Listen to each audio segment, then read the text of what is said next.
นี่ทุกคนวันนี้เราจะมากินอันนี้เนาะบุฟเฟ่สุกี้จินดาสาขาอุดรเนาะ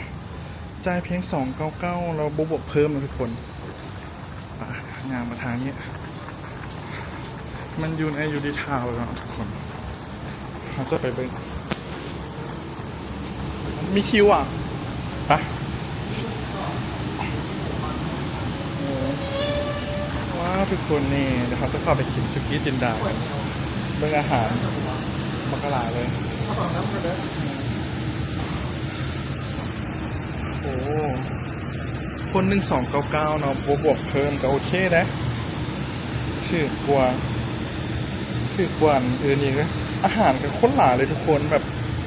พวกนะหมูสามสั้นหมูมักหมูสไลด์อย่างกับมีครบเลยน่าสนใจอยู่ในห้างนี่ก็ได้สุดท้ายเขามาไปกินแต่สุกี้ตีน้อยเนาะบอกคอยได้มาห้างอันนี้เราป้าเข้าไปครับเวลาเปิดปิดเนาะเปิด12 โมงสวยฮอต22 โมงนะทุกคนโอ้โหก็เป็นสายพานแบบนี้ทุกคนมาเป็นอาหารมีไอศครีมพร้อมอ่ะโอ้โหมีอาหารแบบนี้พร้อม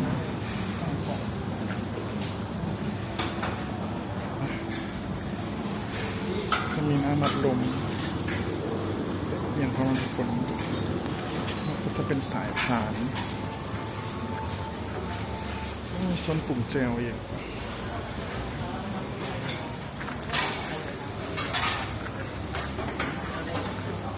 มันจะเป็นหมอให้แบบนี้มันก็จะมีแบบนี้อ่ะเขาก็เลือกเอาเลยเป็นสายพานมาทุกซีนที่ไหนไม่ฟังเลือกเอาที่ไหนวะ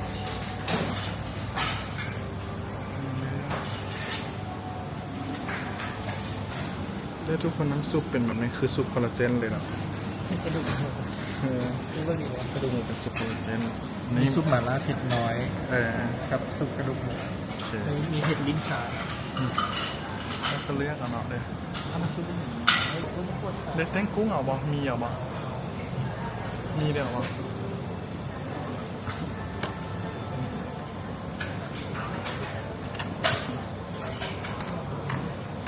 หมูมาแล้ว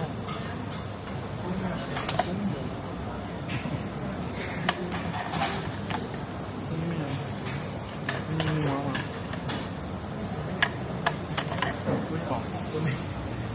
น้ำเป็นจานเดียว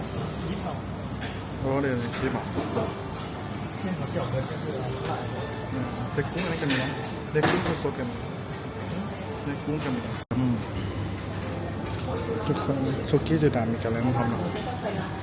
ตอนนี้พอกินแล้วบินมาจากไหนบิน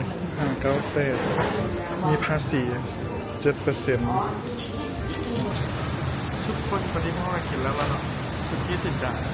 ราคาของเราในไทยเราทุกคนจะว่ามันมีรวมภาษีแวดทัน39 บาทเองเนาะผู้แพงและก็อาหารกันหลายทุกคนผู้ใดที่น่ากลับมาลองเบิ้งนี่นะคนที่อยากลองเนาะยูดีทาวยูดีทาวอุดรเลย